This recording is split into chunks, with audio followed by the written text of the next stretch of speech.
Good afternoon, my Real News Media TV family. Welcome back to the channel for another news update for October 25, 2023. Please leave a comment, like, and share. And in the news this afternoon, U.S. Embassy renews a warning to Americans over travel to Jamaica. The United States Embassy in Kingston on Tuesday advised its citizens to think carefully before traveling to Jamaica with the current high crime climate. The call came following Tuesday's publication of a news story on the murder of an American woman, allegedly at the hands of her son.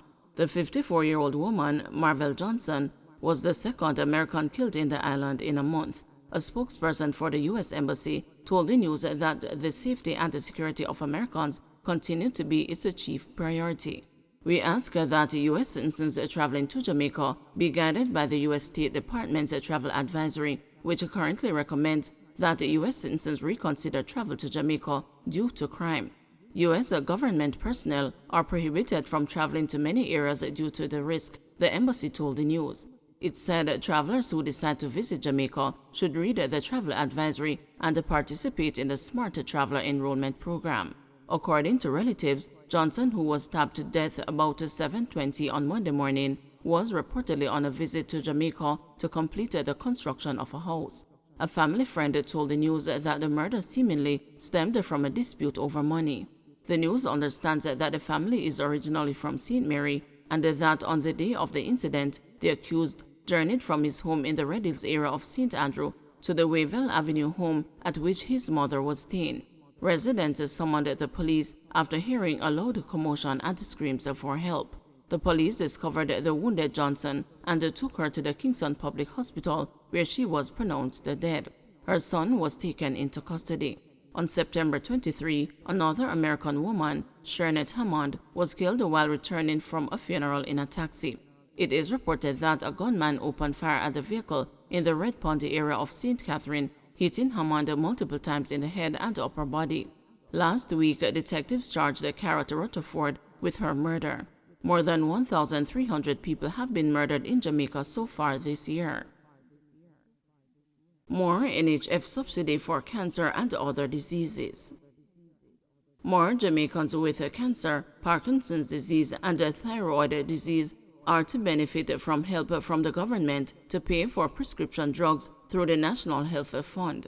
Beginning on Tuesday, October 24, the NHF is providing increased support for colorectal cancer, lung cancer, multiple myeloma, Parkinson's disease, and thyroid disease. Some 47,000 Jamaicans are to benefit.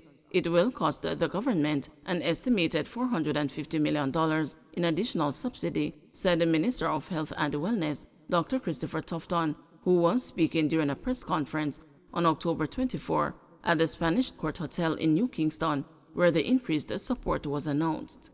The NHF provides through its individual benefits program subsidies for three main categories of benefits for Jamaican residents who are enrolled in the program, where they obtain medications to treat and manage 17 chronic diseases, medical supplies and devices for diabetes and asthma, and a diagnostic test for 3 conditions.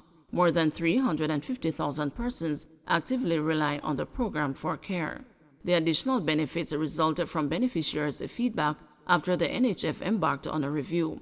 With the addition of the 5 conditions, 10 new active pharmaceutical ingredients are now available to the NHF to provide coverage for persons under the benefits program. Meanwhile, Tufton noted that cancer is a major health concern in Jamaica and that screening must become a norm for the population. He pointed out that among the non-communicable diseases, the illness is the second leading cause of death in Jamaica. We have to get Jamaicans to recognize that going to the doctor to get a checkup is not to be feared. It is supposed to be viewed as a life-saving activity because early detection means longevity of life, the health minister said.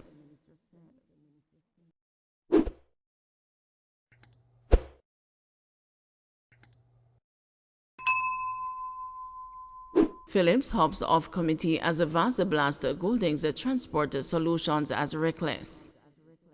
Transport Minister Darrell Vaz has called on his counterpart opposition spokesman to discuss their differences after the latter took offense to comments made by the minister and announced he was withdrawing from the Transport Sector Committee on Tuesday.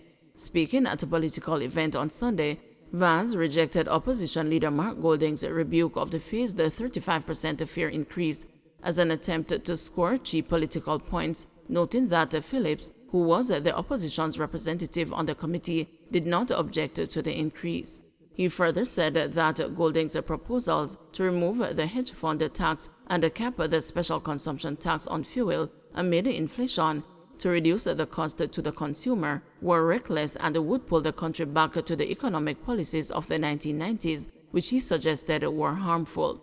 On Tuesday, Phillips issued a press release calling for Vaz to withdraw his intemperate and ill-considered attack on the leader of the opposition for reaffirming known positions of the People's National Party to make public transport more affordable for commuters and operators. He also announced his withdrawal from the committee, declaring he would not allow the minister to use his presence to mislead the public. Vaz later called a press conference to address the issue. "To me, this is a dark day that I could not let pass.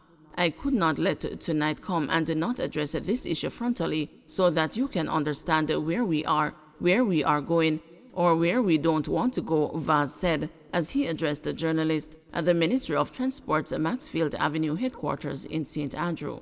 "I am saying to my colleague transport spokesperson that I'm well aware, as a veteran politician, that some things are beyond your control, and with a leader-centric party system that we operate, what the leader says goes and what the leader wants goes, but I invite you to rethink your opinion," Vaz said. "Nothing has been said that cannot be discussed among big men, leaders of this country. Stand up so that we can continue to work together to get the successes that we so badly need and should have had a long time ago with a cohesive, disciplined, orderly and respectful transportation system, specifically public transportation," the minister said. He described the situation as a black eye to all attempts to get a nonpartisan public transportation policy for which all hands are needed on deck to retake the streets of Jamaica. Mixed views on news of AA flights to Ian Fleming International Airport. There are mixed reactions from residents in St. Mary to news that American Airlines will commence flights from Miami to Ian Fleming International Airport early next year. The government has been telling residents to prepare themselves for increased economic activity, and some residents appear to be excited. I think that the international airport here in St. Mary is a very good economical move. For the first thing, it will bring more jobs into the community. Really and truly, to go to Montego Bay Airport, it's going to cost you more like 20,000 now. So people who are living in this area, it's not going to cost them more than about 5,000 or 6,000 to get home. The reason is everything is about Otres, and they say that Ian Fleming's is in Otres. It is not. It is Boscobel, St. Mary. And nothing is focused in St. Mary. Everything is Otres, St. Anne. So they need to inform the people. American Airlines has announced the new service to Ian Fleming International Airport beginning February 24 next year. Service to St. Mary will operate twice weekly with an Embraer 175 aircraft with a capacity for 76 passengers, connecting with American's hub at Miami International Airport. Plans were initially in place for flights to begin November last year, but were shelved as the appropriate navigation aids were not put in place. The government has said it has since been working to address the issues. Fire brigade are concerned about motorcycle crashes in Westmoreland over what it says is the increased number of motorcycle crashes in the parish of Westmoreland. Since the start of the year, 30 motorcyclists have died in road crashes in Westmoreland, while 108 bikers have been killed in crashes nationally. Deputy Commissioner in charge of the fire and rescue operations at the Jamaica Fire Brigade, Kevin Horton, said the majority of crashes the brigade responds to in Westmoreland involve motorcycles.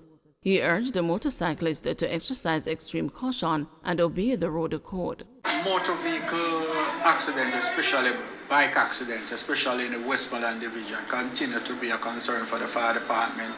As a matter of fact, most of the accidents we respond to, especially in that geographical area, is bike accidents.